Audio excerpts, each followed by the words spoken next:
मरकुस रचित सुसमाचार अध्याय 8।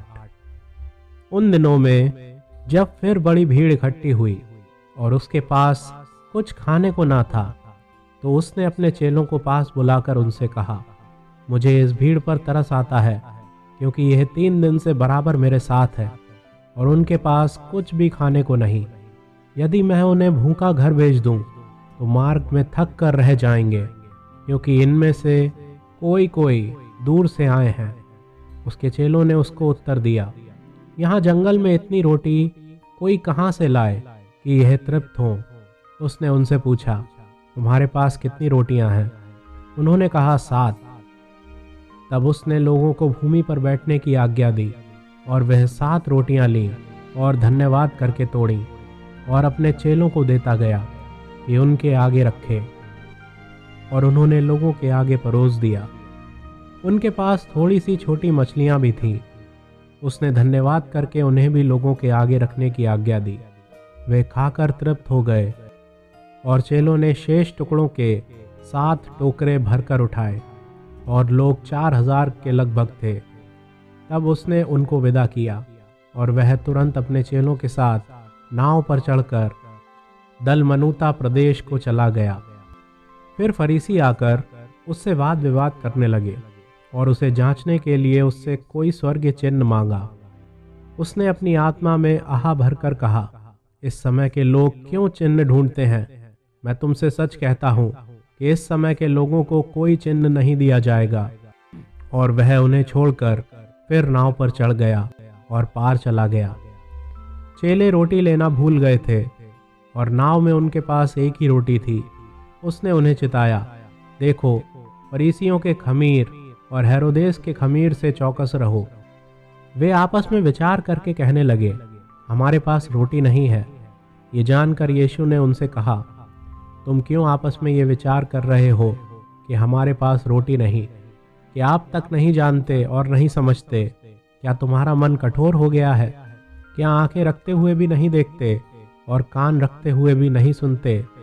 और क्या तुम्हें स्मरण नहीं कि जब मैंने 5000 के लिए 5 रोटियां तोड़ी थीं, तो तुमने टुकड़ों की कितनी टोकरियां भरकर उठाईं?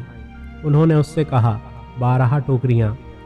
और जब 4000 के लिए 7 रोटियां तोड़ी थीं, तो तुमने टुकड़ों के कितने टोकरे भरकर उठाए थे? उन्होंने उससे कहा, 7 टोकरे। उसने उनसे कहा, क्या तुम अब तक नहीं समझते?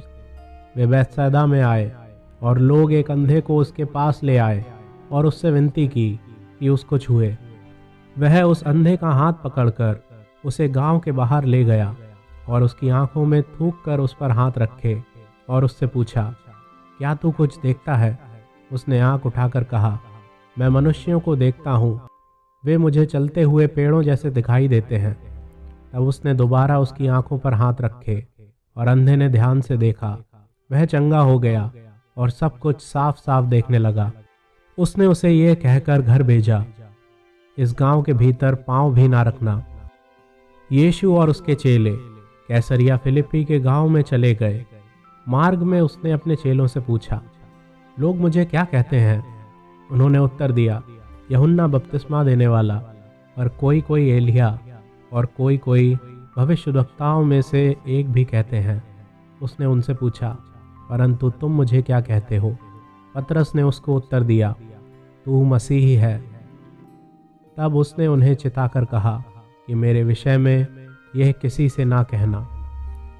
तब वह उन्हें सिखाने लगा कि मनुष्य के पुत्र के लिए अवश्य है कि वह बहुत दुख उठाए और पुरनिये और प्रधान याजक और शास्त्री उसे तुच्छ समझकर मार डाले और वह 3 दिन के बाद जी उठे।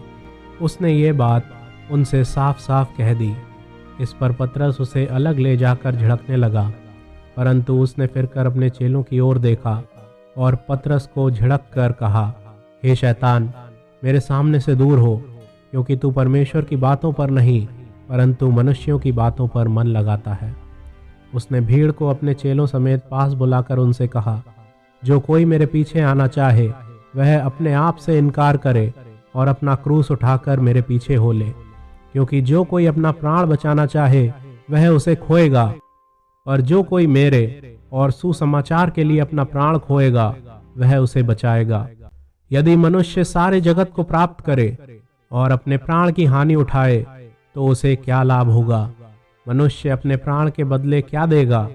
जो कोई इस व्यभिचारी और पापी जाति के बीच मुझसे और मेरी बातों से लजाएगा, मनुष्य का पुत्र भी जब वह पवित्र दूतों के साथ अपने पिता की महिमा सहित आएगा तब उससे भी लजाएगा।